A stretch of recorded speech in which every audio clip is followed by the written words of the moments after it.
Ramai beredar rekaman di Telegram pada Senin 6 Februari yang memperlihatkan serangan militan Republik Rakyat Luhansk pada posisi pasukan Ukraina. Dalam narasi unggahan disebutkan pengeboman tepat dari intelijen LPR di arah Soledar. Tampak pasukan Ukraina yang berada di dalam parit mendadak digempur granat. Korban langsung tersungkur dan dikabarkan tewas. Dampak serangan terekam drone Rusia. Rekamannya pun menuai berbagai komentar dari warganet.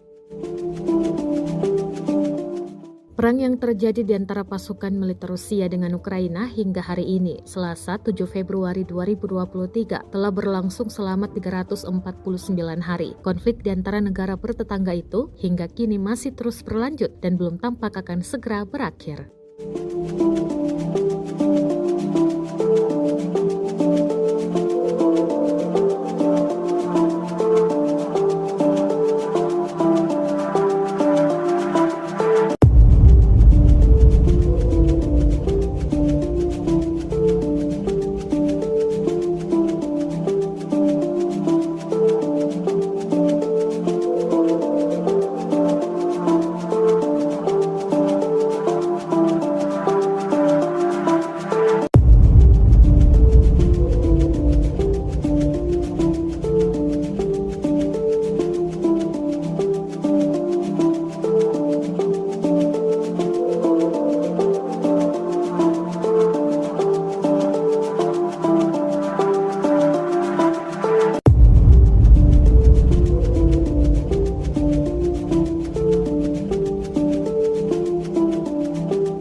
Terima kasih sudah nonton.